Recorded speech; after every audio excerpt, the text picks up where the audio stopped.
Breaking news, breaking news. I can't do it like Kevin Weeks, but you know who could do a really good impression? We have a trade to announce. That's right. We have a big trade for the San Jose Sharks. Let's talk about it right now here on Teal Town Live. And with that, I say good afternoon to some of you, good afternoon or good morning to a lot of you on the West Coast. Here it is, February 1st, 2025. The San Jose Sharks have made a trade that sends Mikael, Granlund, and Cody, Ceci to the Dallas Stars. We welcome you to this edition of Teal Town Live with the breaking news. If you want to be part of the show, chat with us and fellow Sharks and Stars fans all over the world on the YouTube page or the app. If you're watching the replay, by all means, leave a comment down below on this one. Of course, follow us on the social where we will tweet and give you info about everything and find everything at tealtownusa.com. And if you want to support the show, including getting myself a backup mic at my girlfriend's house, Venmo at tealtownusa, or you can hit us up on a super chat. I look at you and I say, good afternoon. A long time no see, Mr. Mark Eisenberg. How are you, good sir? I'm doing great. It's been a very interesting and hectic morning. How about you? Let me first off and say happy birthday, Amanda. It is her birthday today, and she hasn't killed me yet or coming through that door to choke me. He's like, you're on the air on my birthday yet? So it's going to be quite interesting. I should mention off the top, didn't think there was going to be a trade beforehand, but you know what? That's what happens. I should always be prepared to have my mic with me no matter where I go, I think is the long-term explanation here. So if my audio sounds like crap, I apologize. Let's get to the breaking news here. We see the chat is popping off like crazy, but let's get to what we know for sure. And Mark, that is a 2025 first-round pick, a conditional 2025 fourth-round pick originally owned by the Winnipeg Jets, goes to the San Jose Sharks in exchange for Mikael Granlund and Cody Ceci. There were rumblings, I think maybe as early as last night. I think the JT Miller trade from Vancouver to the Rangers has started to really ramp up things in the NHL trade atmosphere. What do you think of this deal? And I should also mention that the Dallas will send a 2025 third-round pick instead if the Stars win the Stanley Cup. So your overall take on this move? I think it's pretty good value. When they announced that Granlund was being moved, I definitely was concerned. I'm a big fan of his game, and I really like how he kind of has fit into San Jose. And I'm also kind of a big advocate for having veterans who have actual NHL talent. But if you're going to make a move with someone like him, you got to get some value. And it looks like the Sharks got decent value here. You know, you got a first round pick, even though it's going to be a late one. You're getting another pick as well. So overall, I think this is good business by Mike Grier. I'll say this upcoming draft isn't the strongest of drafts. So to me, depending on where this pick falls, it kind of almost feels like a little bit more of like an early second round pick. But even so, if you're thinking about how we got Granlund, he was kind of more of a throw-in in that Carlson trade, and we've, boosted his value since. He's been not nearly, but close to a point per game player with the Sharks, and probably the best forward throughout the 2 years. Obviously, Celebrini's kind of crept in there now and been our strongest forward. But over those 2 years, Granlund's been our most productive forward, and he's kind of put his name back on the map in the NHL. So he was going to be a heavily sought-after player in this upcoming deadline. So I think this is a decent move by Grier. I definitely have some questions, which we can get to in a bit. But as my first reactions, I'll say that I think this is a good move. Yeah, I look at it this way. With the part of the Erik Karlsson trade, you had a first rounder, and that turned into Sam Dickinson, correct? Yep. Yeah, and then you got a third round pick with Cody Ceci from Edmonton for Ty Emberson. and now you flip Cody, Ceci to Dallas for at least a 4th round, could be a 3rd round if they win it all. I mean, you get 2 picks for taking on salary, and then you dump it. I think that's probably great asset management all over, and it's a huge, it's really great pick to get. I mean, I know that it's not going to be the best in the world, and maybe there's been some hesitancy, especially after the Pittsburgh Vancouver trade last night, that a 4th gets called into there. But you look at the league standings, Dallas is at, overall it's 6th best team in the league.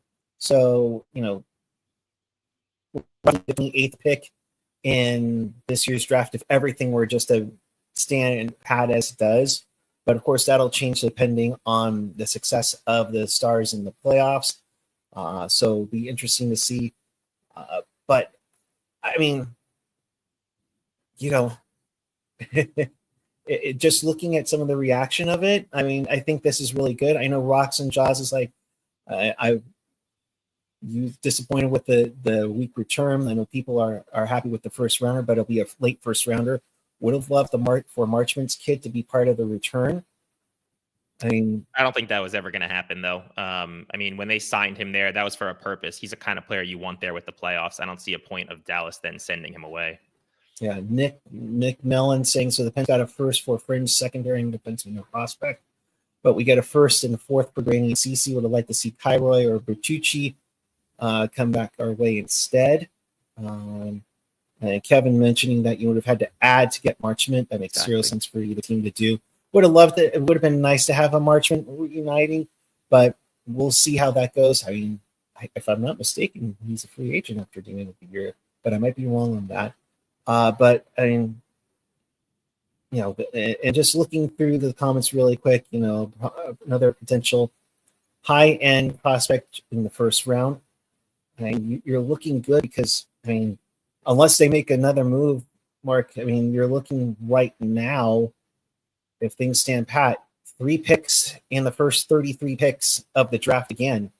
And that's giving up a 1st to get Askarov. So all around, I mean, this is looking promising in my mind, at least. Yeah. And like you said, this is how a rebuild works, right? You stock the cupboard with a bunch of draft picks. I mean, essentially those are lottery tickets, but with good development, with the good scouting, that is what turns into NHL talent. And with the Sharks going to have most likely another top 3 or 4 pick again, depending on the lottery, and then having a pick in the late 20s and a pick in the early 2nd round, you can make moves with those additional picks. That's the thing. So like, even if the Sharks end up with, say, the 27th or 28th overall, you can make a move with that pick, whether it turns out to be something for a disgruntled player. There's been disgruntled defensemen who are stuck behind either NHL talent with other teams, but having these commodities, these pieces you can move, it's never a bad thing. And 1st round picks, even at sometimes I think they're a bit overrated, but that can work in your favor. Late 1st round picks a lot of times just develop into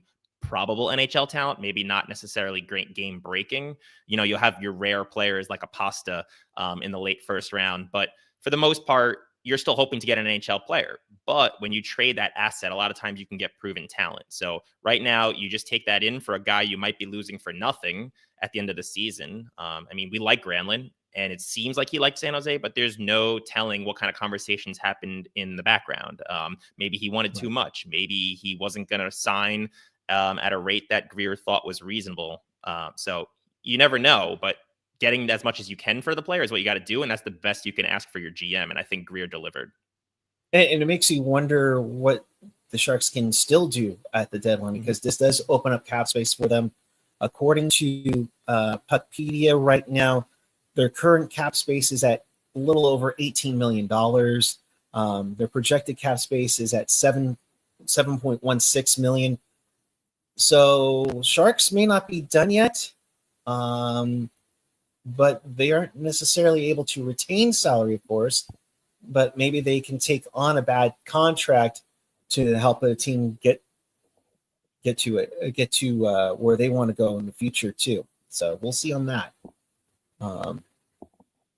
As for the Sharks, they currently hold in their hands 2 first-round picks, 1 second, 1 third, 2 fourths, 1 fifth, and 1 seventh in this coming year's draft.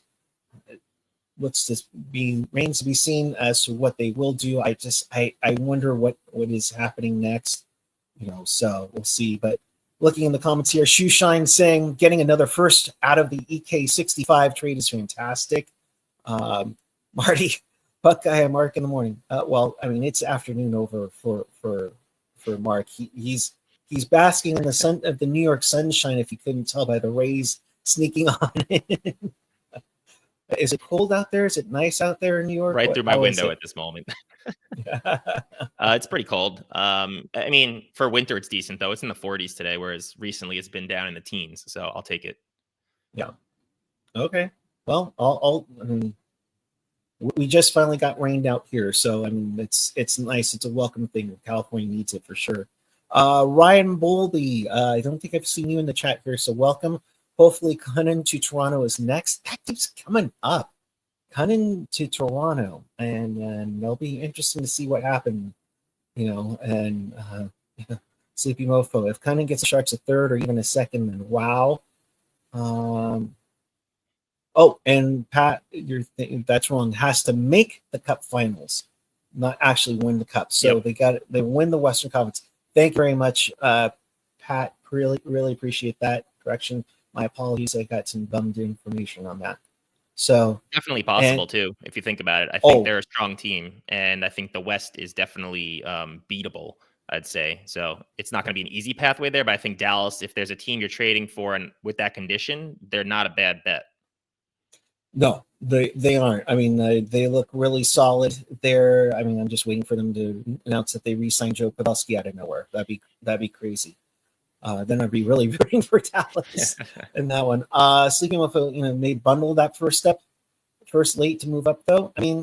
Maybe there's something where maybe the Sharks finish third after the draft lottery. Now they can dangle that extra first runner, see if they can move up 2 spots. It might be a little bit crazy, or maybe even the second to trying to dangle that to go move up in the draft. So we'll see. Jesse L saying Granlund is a middle 6 winger on a good team. It'll be interesting to see what happens here. I am at, come on, people, you're not going to get these great players for UFA. We'll see how it goes. I think there's still a little bit of ways to go for the Sharks, but what is next is going to be interesting to see. My phone was blowing up and getting some comments going to it. Roji Complex saying Mason Marchman is a young, cost-controlled middle 6 forward with size and scoring touch.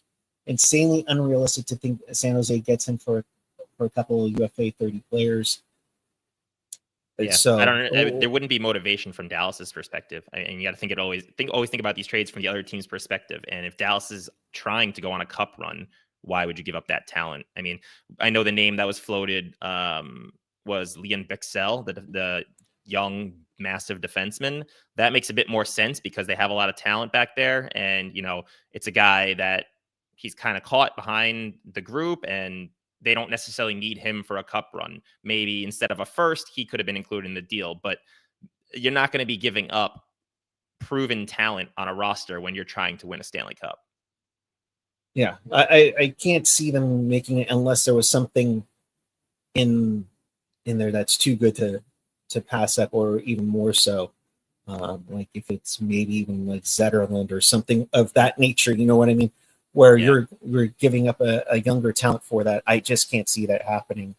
So if you are just joining us, let's recap everything. The San Jose Sharks have made a trade that involves Mikael Granlund and Cody Ceci going to the Dallas Stars in exchange for a 2025 first-round pick and a conditional 2025 fourth-round pick from Dallas. Let me emphasize, since I was incorrect earlier, the fourth-round pick becomes a third-round pick if the Stars go to the Stanley Cup final. That meaning they win the Western Conference of that. So So we shall see as to what happens here. But what, Mark, for you, you kind of already mentioned that it's kind of not exactly a deep draft. Do you try to stockpile more picks early on in that case, or are there a pair of guys that really stick out in your mind? I mean, I know Jules has been talking to me about Misa and Schaefer. How would you? I mean, I know it's now it's February, but it's February now. But and we still have 4.5 months to talk about draft wise here, but what do you think the Sharks should go for? I mean, I think honestly, defense is probably the way to go. But obviously, if there's somebody that sticks out in this draft, I mean, you have to go for it, right? Sure. Yeah. So I've really kind of soured on the draft as a whole for this upcoming year over the last few months. But there is a context to that. So I really think it's top heavy. The top 4 in this draft is looking fairly strong. I wouldn't say strong compared to some other years where you're looking at like franchise type players, but I think it's strong in that you're going to get a future talent, which is kind of good for where the Sharks are, because right now we'd be guaranteed at least a top 4, or at least I think a top 3, since we're looking like the worst team in the league standings wise, right? The way I look at it is this is a perfect draft for the Sharks to finish first overall. And the reason for that is specifically because of team need and also looking at the players that are available. Schaefer is, I think, the best talent in this draft, the defenseman. And I've been a huge advocate of his since the start of the season. I think he should go number one overall. And if the Sharks have that pick, you absolutely take him because we need that franchise type defenseman. He's been hurt since the World Junior Championship, so it's really been.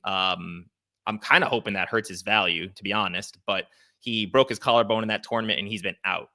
Now, I think some of the other players that were originally looked at as potential franchise players, their stocks have dropped a tiny bit. I think Hagens looks like an offensive talent and a good player, but I don't necessarily know if he's the kind of caliber of, say, like a Celebrini was coming in this year. Misa actually is the guy I'm probably intrigued with most out of the forwards, just because of his size and his style. And I think he could actually be a really good number 2 right behind Celebrini if the Sharks do end up drafting him. And then to round out the top 4 is Martin. And I think he's a winger. And I always kind of want to go center or defenseman if I'm taking one of those top picks. But that being said, he's a fairly dynamic winger. I just don't know if he's really a game changer. So, and then at 5th is always Eklund's brother. So those are kind of what I'm eyeing at the top. And I think regardless, you're getting a good player there. However, I wouldn't say this is a year like we've seen the last 2 years where you're getting a Celebrini or you're getting a Bedard, who are meant to be franchise type players, right?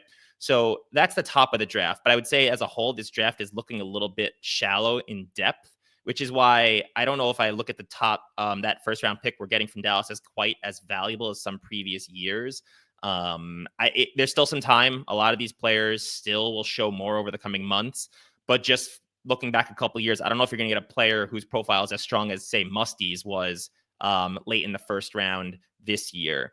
But we'll see. There's a lot more to come. I think as a strategy, it's always good to stockpile picks. That's perfectly fine as long as you're, thinking for the future. I fully support that. So if you get additional first round picks or you get more second round picks, you could either move those to move up in the draft, or you can move them for another prospect or even proven NHL talent. But the last thing I'll say on that is, as much as we trade these veterans, the one thing I always kind of say that I think helps a rebuild move along is having talented veterans.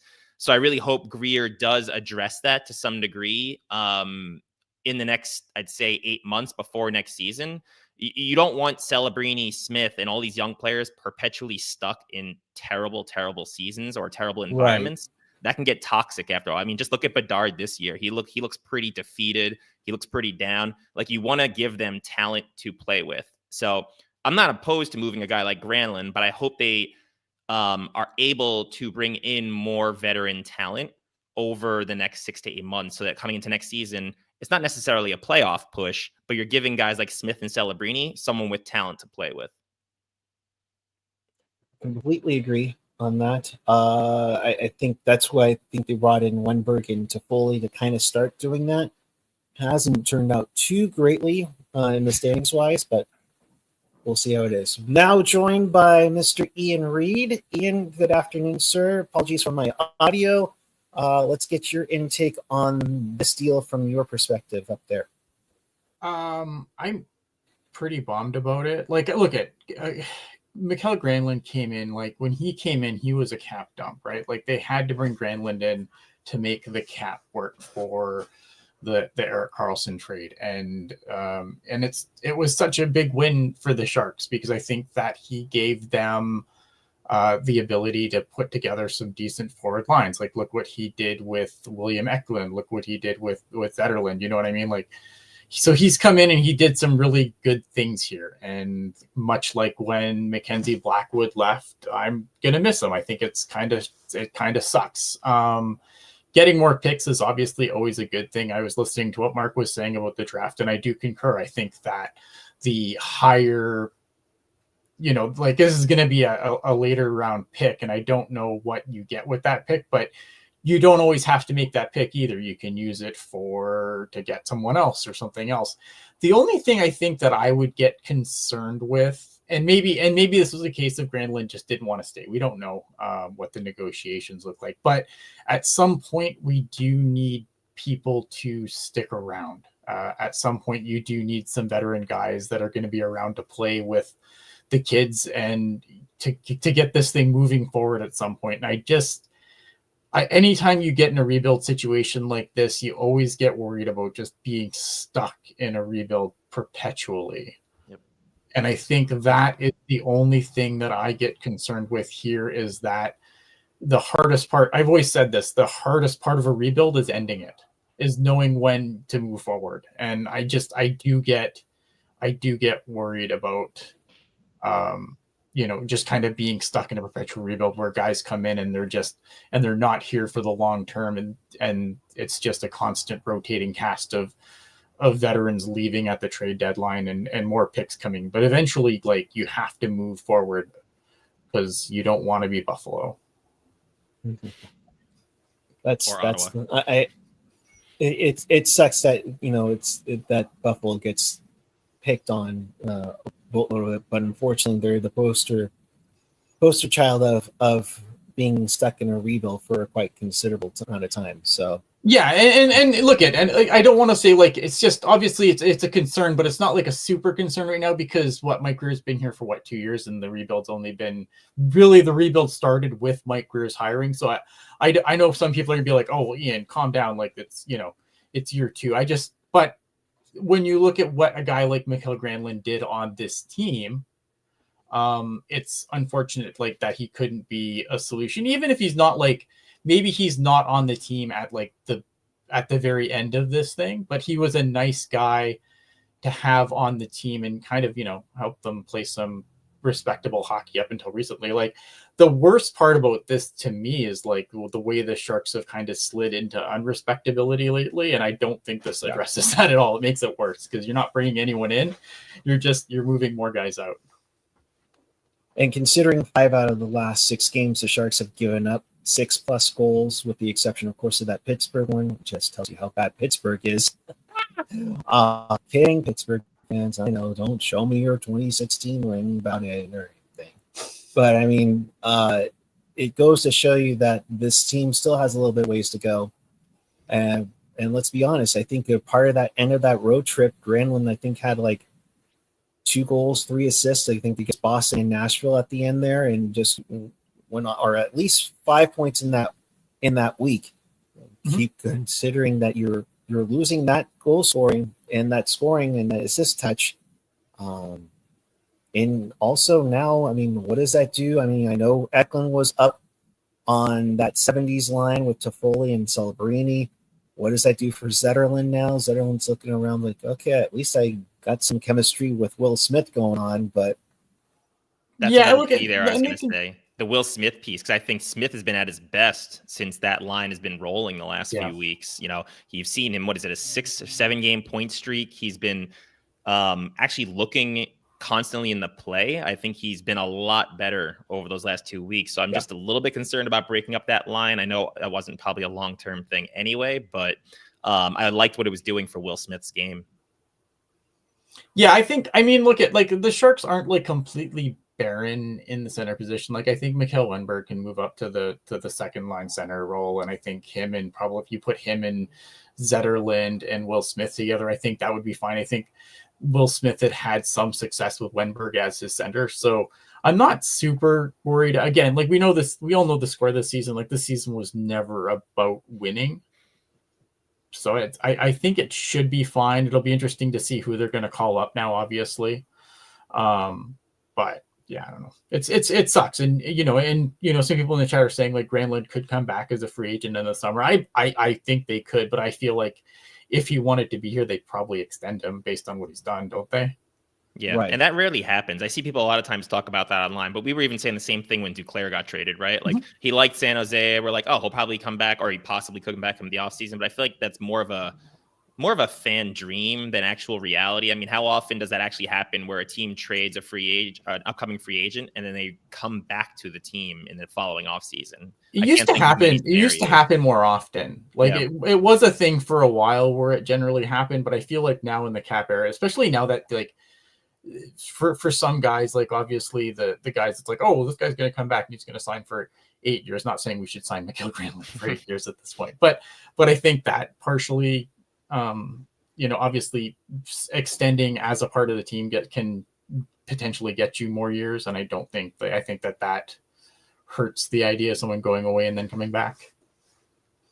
Yeah, it's going to be interesting the last 2 months of the season either way, but we kind of had a feeling that Granlund might be on the move. It just sucks that, he's your leading goal scorer. Now that's Macklin Celebrini. And I think now that he's gotten his feet wet in the water inside the Shark Tank, I know we're just kind of going with all kinds of I can't talk, but you know what I mean. You get your feet wet in the Shark Tank and now you can swim with the sharks, I guess is what I'm trying to say. But I mean, it's going to be interesting on how this team, who's had occasional spurts of scoring, now are struggling to score maybe a little bit, or they think now that the kids have their feet wet and they can start taking this ship over with some helps with the Wenberg and Toffoli and to your guys' thoughts, free agent frenzy is going to be interesting July 1st when the Sharks go fishing for new Sharks to join in. It'll be interesting to see how that goes. Scott White is asking, what are the conditions on the third round pick? The third round pick condition is the Stars need to get to the Stanley Cup final. If they don't, then it's a fourth, I believe. Yeah, it's Winnipeg's fourth round pick. So it will remain to be seen. Obviously, that's going to be a late fourth round pick no matter what. Winnipeg's been fantastic this year. If the Stars get to it, I mean, it's going to be what? My math is correct, like 95th or 96th in the. And it's a lower first round pick too. So if the Stars make the final, then that's at least the 31st or 32nd overall. But then you move up from the fourth to the third. So no. Yeah, you kind of move up a few spots from where Winnipeg would be. So shall be seen here. Nicole, yes, we did see we did hear the interview with Macklin Celebrini. They were vague in the experts. That's why you come to here. This is not to get on our radio rant. That's why you come here to talk about Sharks hockey. That's why we're on. Even if my audio is poor, we want to talk Sharks hockey. We know more than KMBR. Let's be honest. Unless Mike Kohler is jumping. Yes. This is an interesting one. So Sharks Radar, good afternoon to you. I'm assuming Wenberg steps in for Granlund on the second center spot. And Sleepy Mofo saying, who do the Sharks recall to take their spots now? That's both fantastic questions. I think I would assume Mudulin's coming back up. Would be my guess. Maybe Cardwell up front. Cardwell, yeah, would make sense up front. That's probably who I would call up in this situation. Is probably Cardwell and Mudulin. Yeah. But Thompson would also be a fine person to come up and fill a spot up on the on the blue line. It sucked. I think that's the other thing too, with no players coming back in this deal, is that the Barracuda finally looked like the Barracuda again last night. Now we've seen this kind of all year with this team, where it looks like they're back and then things kind of go off the rails again. But I thought last night they looked the most like the Barracuda we saw earlier in the season, that were just kind of rolling through everybody. And so it'll be interesting to see, if the subtractions back from there hurt them again. Although I do have a feeling that Astarov's is probably going back down once Vanacek finishes his conditioning assignment. Mark, I know you have to get going here, so thank you for jumping on early. You go enjoy that beautiful cold sunshine in Manhattan. Your view. I know Ian and the rest of you weren't here when he was showing it to me before we went on the air. I'm so jealous. And if I ever get to New York, I know where I'm partying for the All-Star game in Long Island. That's all I'm going to say. Next year, yep. That's right. So, Mark, thank you, bud. Right. Let you go. Take off. Have fun. Yep. Have a good day. You too. All right. I look young. Thank you. Someone says I look young, and that's the most amazing thing I've heard today. You do look young. You haven't let this team's inferiority of the last 6 seasons get to you. So that's true. Then there's me. Because if you were looking at me when we beat Vegas in Game 7, shit, I said it. Gosh darn it. Did somebody say Game 7?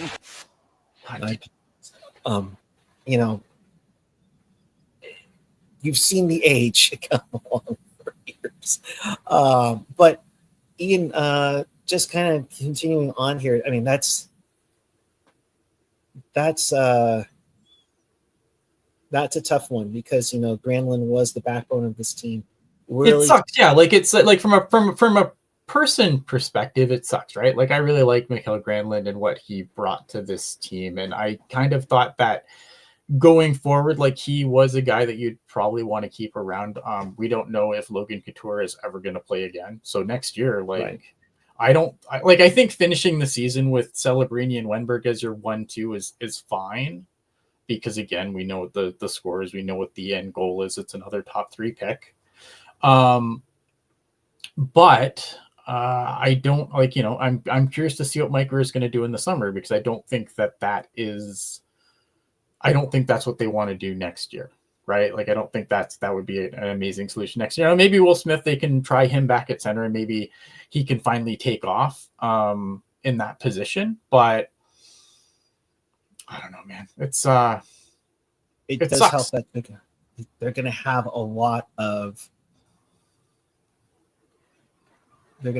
cap space. I mean, the cap is already going up big time. I know you guys are going to touch on this on Sunday, but holy heck. Oh, is it? I'm cautiously optimistic cap members. I don't see. Here's the thing, right? Not to get into geopolitics or anything, but no, I get you. The league's revenue is still made up disproportionate. The amount the Canadian teams kick into the big puddle of money than the American teams is still disproportionate amount of money compared, for what the Canadian teams bring in. If the dollar starts taking an absolute shit kicking, then I can't, that's going to hurt. That's going to hurt HR badly, worse than people think.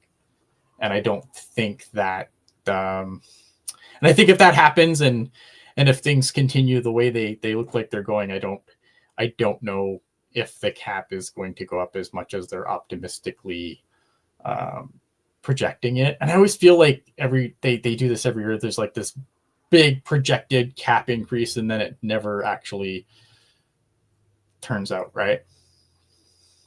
Yeah, I mean that's tough of it. Getting some comments now as there's a press conference going on with Mike Grier. that trade talks definitely picked up this week for Granlund. That's from Max Miller, waiting to see if Curtis Pichelka and Shang and even AJ can jump in on that. According to Greer, 11 or 12 teams showed interest or significant interest in Granlund. So, yeah, I can imagine. Like if you're looking for, and I think that's the other interesting thing. Is there any cap retention here? I didn't see if there's no cap retention. Right? Dallas has because Dallas has someone on IR, don't they? Yeah, I mean the Sagan's on LTIR, yes, right. And I think they just put another person on. Right, but Sagan's been on LTIR pretty much all year, right? So that's where they've got that's where they have the cap room from. Okay, that's what I thought. I just couldn't recall, but I just kind of realized, oh yeah, the Sharks didn't have to, and I think that's fantastic. The Sharks not having to retain any salary here. Not that it would have. Oh, they couldn't have done it anyway. Right, they have no retention spots until next but that's season. good though. I think when you look at that though, because I think that was going to be a big stumbling block if they did want to move Granlund, was finding a team where you didn't have to get a third team involved for retention, where you kind of, because then you're basically giving someone else something, maybe that late round pick isn't. Or the later pick isn't your pick anymore. It's the team helping retain salary. And so I think it's a tiny bit of business for Mike Grier from from a pure business perspective. I think Mike Grier did good here. I think this team is going to become harder to watch in the meantime, but we also said that when Mackenzie Blackwood got traded. That's the downfall as a fan. This team is probably going to get harder to watch, and then I say that they're going to go on a rip now. You watch. That'd be great. I mean, no, it wouldn't be. I think Chicago already scored like 7 seconds into their game today. So so they're already making room.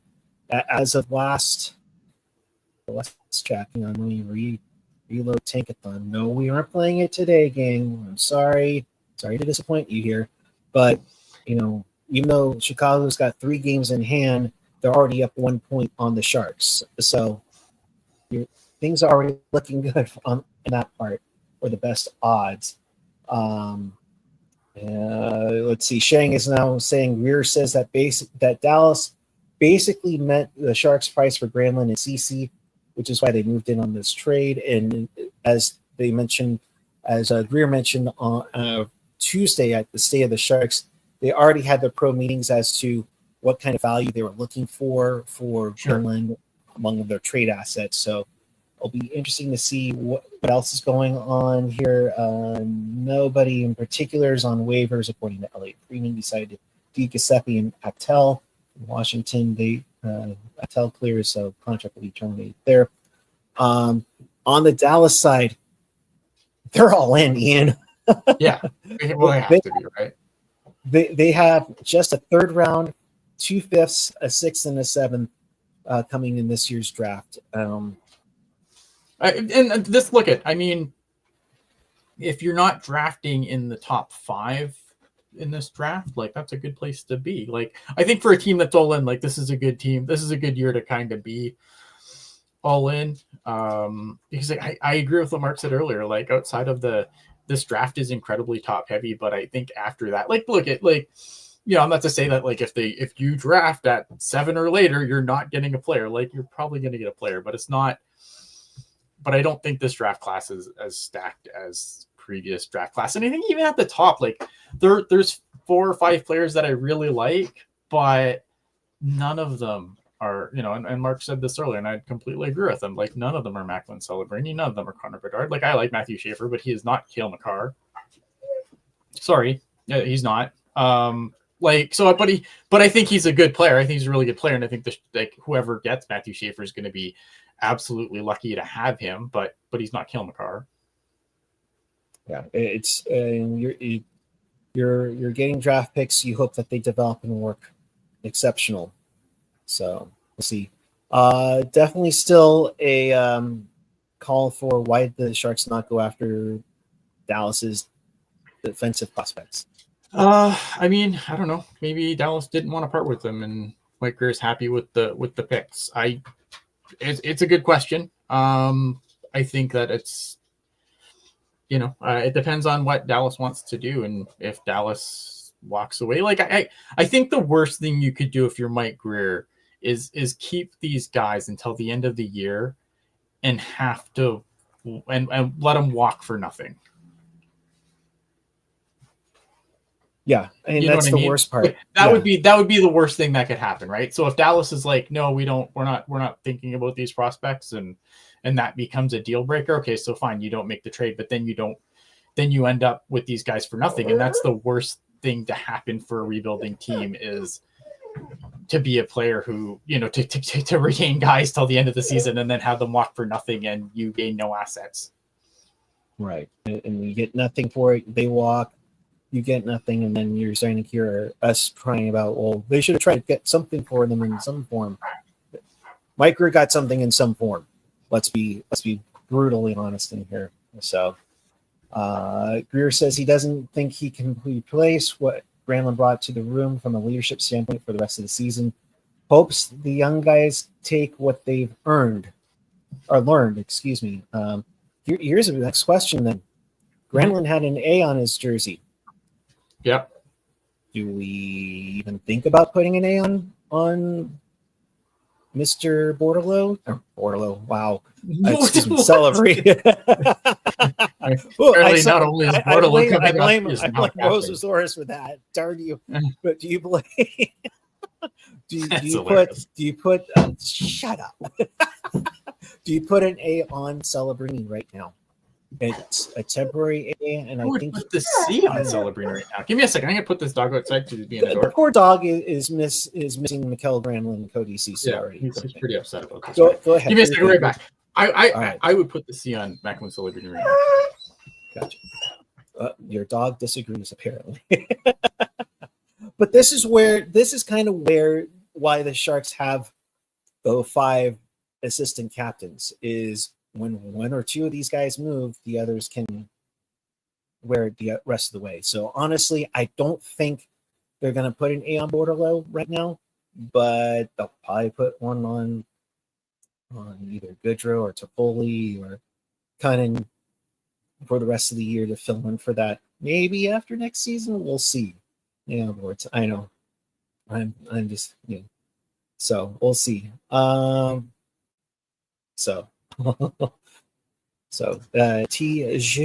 I'm hoping I'm saying that right. Second round pick, not getting a chance. All right, folks, as a coming up, not an A on him. I'll give you all an A the letter of that. Thank you very much. So yeah, we'll see. And Ruben, give Sully a letter and let his confidence flourish more. So we'll see. From Max, thank you, Sharks Radar. Grier says he had an idea of what Ceci and Granlund were looking for in regards to an extension.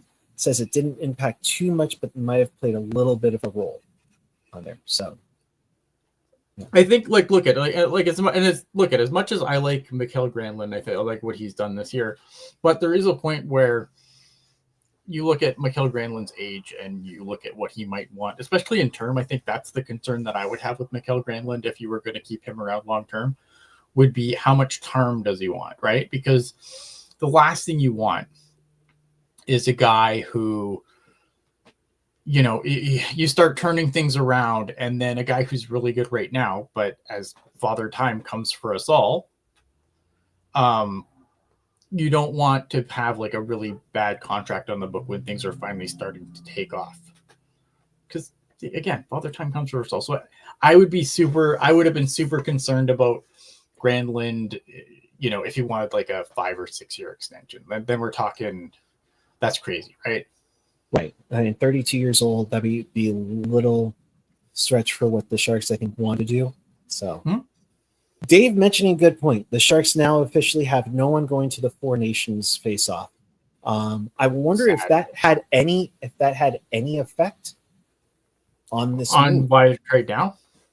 Maybe. Yeah, I mean, maybe not. Yeah, if you're Dallas, if worst case, yeah, I mean, in absolute worst case, like if you're Dallas, you're probably. I think all the NHL teams are going to be sweating. That's the one thing with these international tournaments, whether it be the Olympics or something that the NHL makes up in a weekend. That That's the concern, right? It's always like Right. injury is because it's a contact sport, and I think that especially mid-season, these guys are going to have to go. But yeah, I think a lot of people are trying to get trades done before Four Nations for that reason, right? You want to get max value. You don't want to take a chance of guys getting injured in a thing that has nothing to do with your team. So it could have, the timing could be, especially, is there a roster freeze? I can't seem to find. I haven't seen one. So it remains to be seen if there is a roster freeze. I think there are probably some general managers who remember, what was it, Hasek years ago at the Olympics, and wasn't it John Tavares also got injured? Yes. Yeah, had injuries, so there's a little nervousness there. And don't forget the NHL is going to Italy next year for the Olympics. Yeah, I mean, it's a contact sport, right? Last time I checked, yes. So, I mean, like this, injuries are unfortunately a reality of the game. And so I don't think, like, I don't know, it's easy to say this, I guess, when your team's playing for nothing. But even when the Sharks were good, like, I never had a problem with them all going to the Olympics. I think representing your country is fucking awesome. Yeah. And the Olympic hockey is awesome. And I like this Four Nation tournament. It's kind of it's silly when you really think about it, but like, I'm still looking forward to it. I think the hockey's going to be fun. I think that people are like, oh, they're not going to care, but I completely disagree. I think anytime these guys put their national, sweater on, they're going to go. Yeah. It's not like, I think it's going to be way better than the All-Star game. Oh yeah, definitely. And I know they really wanted to do a World Cup of hockey this year with all the politics and restrictions and everything. That was obviously not going to happen, but we'll see on that. As we talked about Chernyshov playing the OHL, we talked about that the other night when he scored 2 goals for Saginaw in their loss. Nicole V celebrating Canada jersey in the cart. Yeah, when that happens, I think there'll be a lot of people rocking a celebrating Canada jersey. It'll be interesting to see. I can't wait. John Swanson, not yet. Soon. We're getting there. Although during that 6-game losing streak, we did play it one time, and the Sharks won. So, but yeah, it's going to be interesting. Honestly, as a Stars podcast, I think this is a good trade for both teams. I love this for Dallas, man. I do. Yeah. I love this for Dallas. This is all in for Dallas. And I think you kind of want to. Let's be quite honest. I mean, this gives you defensive depth. I think Cody Ceci kind of has been, for much crap he has taken in his career. I think he's definitely stepped up his game a little bit. And it's tough to do with this defense. It scares me what this defense is going to be like starting Tuesday. So we'll see on that. But Scott got a good player in Cody Ceci. Yes, that is what happened. Yes. Jesse, is the Four Nations supposed to be a replacement for the failed World Cup? Yeah, look it. I think that they wanted to do something they had to throw the players a bone after they had to miss the last Olympics because of COVID. So they kind of threw this, and this is why it's a 4-team thing, because they obviously, with the short amount of time they had to throw this together, I think going forward it will turn back into the World Cup of Hockey, which I think will be fine. If we can get more. I don't know. You know what, though? I didn't hate the last World Cup of Hockey. I know Team Europe and Team North America was kind of goofy, like, on the outside, but, like, I love watching those Team North America games, man. Those teams are fucking awesome. So if they do something, if they come back with the World Cup of Hockey and keep doing goofy shit, I'm fine with it. But I don't know, man. Like, I like international hockey. I think international hockey is good. I think that it's unfortunate that we don't get best on best enough in hockey, especially like when we lost it for such a long period of time there after the last Olympics they played in. Like, I think that sucks, man. Like, it sucks that, like you don't get best on best in such a good sport. And it's unfortunate, like basketball stops and goes to the Olympics. Like, hockey should be there too. Yeah, I mean, if you watch the basketball tournament, during the Paris Olympics, Steph Curry went off, and especially in that gold medal game, that's something the NHL, hate to be behind on the trend, but that's something the NHL needs to market their game even further. So we'll see on that. And honestly, I can now go get a San Ramon native Austin Matthews jersey and not be criticized for it being a Toronto jersey. Oh, So hey, there you go. I want to talk about this for a second here. No Russian speed. It's not really best on best. True. Principally, I agree with you, but at the same point, I think Russia's like one of the most overrated hockey countries in the world. How many medals? Here's a good question for you. And true best on best Olympic action. How many medals does Russia have in those tournaments? The answer is one. One medal. I don't know. Fair point, because they were, when they won, and it's not even gold; it is silver. When they went off during the Olympics from 64 to 92, in the 92, they're considered the unified team. They were professionals versus amateurs, essentially, except for when USA knocked them on the bets. Yeah, but that was David versus Goliath, because those guys were pro athletes. Those guys were pro hockey players. Those guys all came over. Most of them came over and had their big guns came over and had NHL Hall of Fame careers once the Iron Curtain fell. So it was a big deal. Like, Miracle's like my favorite sports movie, even as a Canadian, because it's true though. Like, they came in and like those guys came in. They're college athletes. They came in and they beat the best team in the world, but they were the best because they were pro. They were amateurs, of course, which is why I hate the word amateurs by name only. Yeah, like, and I hate that, because like a lot of people are like, oh no, the Olympics should be just the amateurs. Like, what's an amateur? Like, what sport? Like, even like curling up here now, like you have people like curling's big money up here. Even, like, you know what I mean? Like, all these sports, like, all these people are paid well. Like, there's very few sports where in today's world where you play your sport and then you have your other job.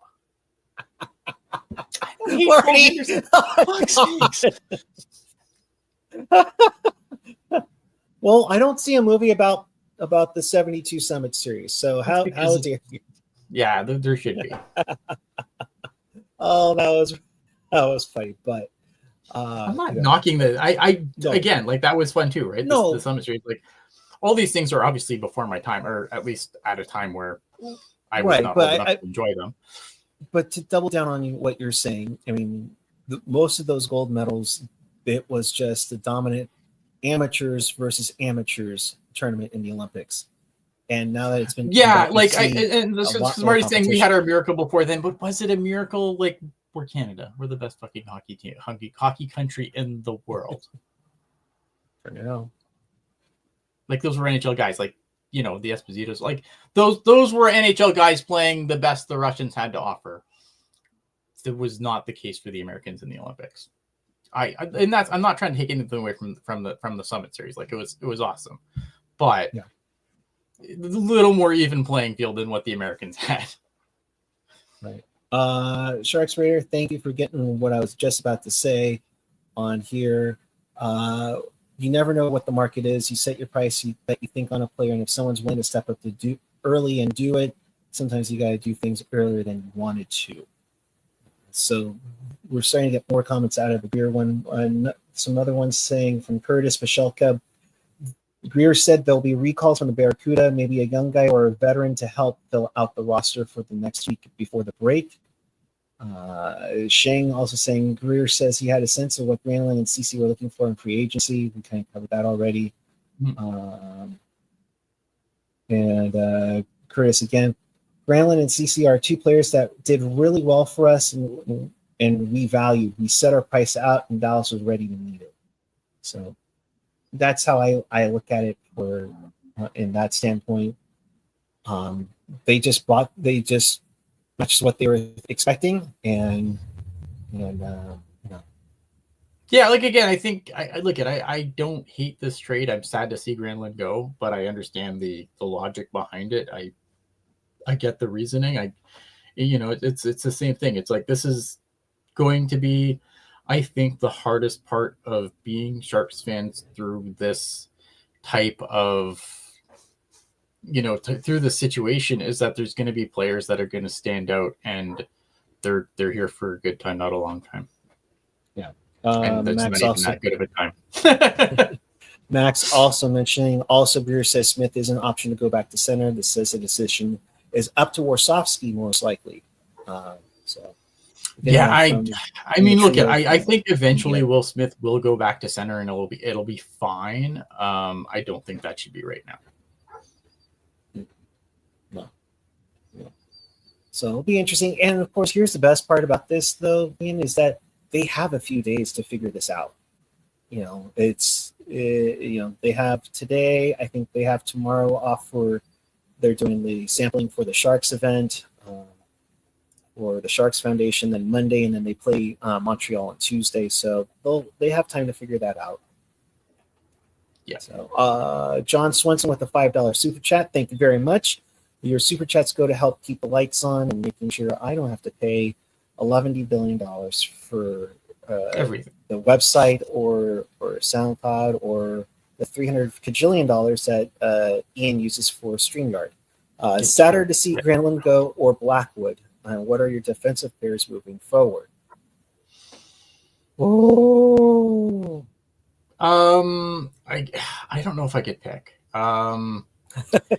I think I'll probably say Granlund. Yeah. And the reason for that is that I think that again, Granlund's a guy who, because with the uncertainty around Logan Couture, I thought that having Celebrini and Granlund be your 1-2 was pretty good for now. It wasn't going to be the solution when this thing turns around, but it was good enough for now. Mackenzie Blackwood, I love Mackenzie Blackwood, but Yaroslav Askarov is on the team, right? Like he is right there.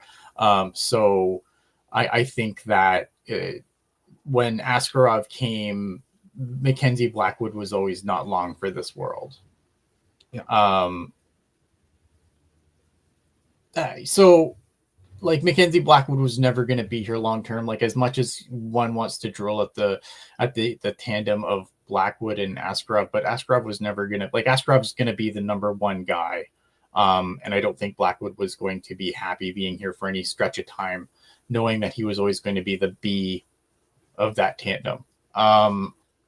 So it's Granlund, because I think Granlund has turned around players on this team like William Eklund. I think William Eklund has grown into such a great player over the past couple of years, and playing with Mikael Granlund, I think, is a big part of that. So yeah, so I just my answer is probably Granlund, but it sucks to watch them both go.